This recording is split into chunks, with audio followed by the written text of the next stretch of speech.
Greetings, cheese lovers. This is Jill Erber of Cheesetique with your very first installation of the Cheese and Wine Club at Cheesetique for November 2025. And I just have to take a moment and tell you how super thrilled I am to be here with you and to be doing this cheese club after 21 years of talking about it.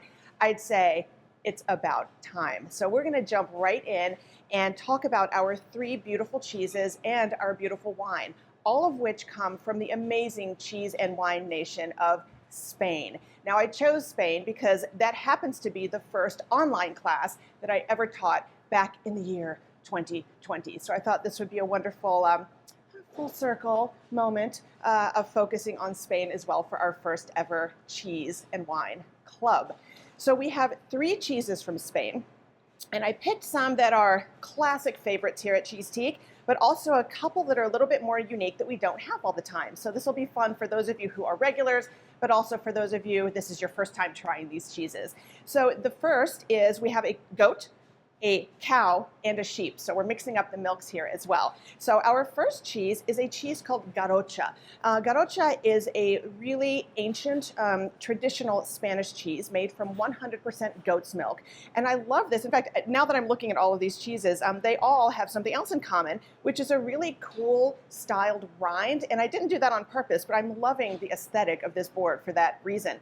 The first one, Garrotxa, its rind is this beautiful sort of soft, almost velvety mold covered, rind. This cheese is, again, 100% goat's milk, aged for a couple months in Spanish caves. So it develops this beautiful layer of natural mold on the outside. Now, this rind is technically edible. I don't know if I would be like standing first in line to eat the rind on this cheese, if you get what I'm saying. So it won't harm you if you eat it. I don't consider it particularly additive for flavor or texture. I actually tend to cut it off when I eat this cheese, just between you and me. So again, Garrotxa, another really cool thing about Garrotxa, this cheese was almost extinct back in 1980. And then a group of young cheesemakers discovered this ancient recipe and decided to sort of reinstitute it or bring it back from near extinction, and it has really grown in popularity ever since then. So thank you to those intrepid cheesemakers who said, she's not going extinct, not on my watch, Garrotxa. Our second cheese here is our cow's milk cheese. This is from the island of Menorca, which is actually off the coast of Spain in the Mediterranean.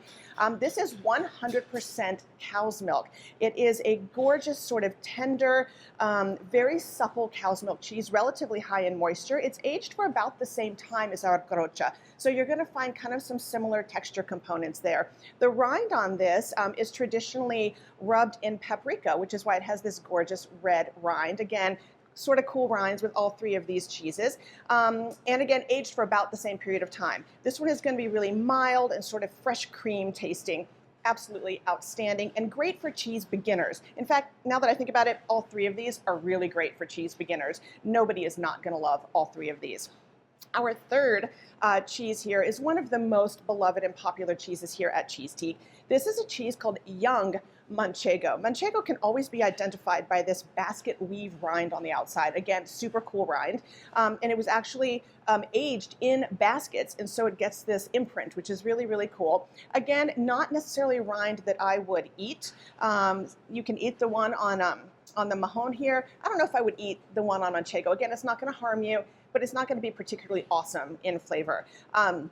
So this young Manchego, the reason they call it young Manchego is because it's aged for about 3 to 4 months. So it has a pretty nice, dense, and yet still kind of supple and bouncy, springy texture. So because this is 100% sheep's milk, you're going to get lots of full, round, rich, nutty flavor, and yet still super approachable and mild. Absolutely outstanding. Our accompaniments for our cheese club this month are beautiful traditional membrillo, which is quince paste. And quince is a fruit similar to an apple, kind of like a cross between an apple and a pear. When you eat it fresh, it's terrible tasting. It's super, super bitter and super hard. But when you cook it down with sugar, it has this great pectin content, and it makes this amazing paste that's really quite thick. Tastes kind of like a preserve, but the texture can be cut just like a cheese, which is really cool. And then we have some beautiful, very thin black pepper wafers. Let's listen. Yay, super thin and crisp. Because all three of these cheeses are relatively neutral in flavor, the black pepper within these wafers really complements them beautifully. Now, let's talk about our wine. I'm so excited about this one. This is the Zismero 100% Garnacha. So Garnacha is a grape that originated in northern Spain thousands of years ago. A lot of people think of Garnacha as as coming from France, because of its same name in France is Grenache. And so a lot of people are familiar with the Grenache grape, widely grown in the Rhone Valley of France.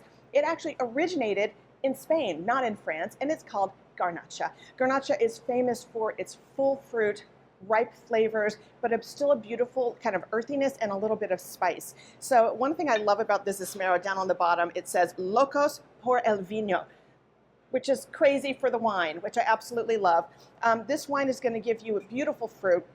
It is going to be so, so, so amazing with all three of these cheeses. It's totally dry, but again, that fruit presence is going to be exciting and really sort of energetic and fresh, which is really fun. The word Zismero, which I love, it means jovial in Spanish, and it kind of, it has a different, they say it's jovial, but like in an interesting way, which I don't know how one word can capture all of that, but I love it. So it's somebody who is jovial, but is a great sort of conversationalist and is intriguing in a sense. And so I absolutely love this wine because it is all of those things. You are going to adore it. So this is our Cheese and Wine Club for November 2025. I am honored and thrilled and so excited to be launching this new project with you all, and I will see you next month.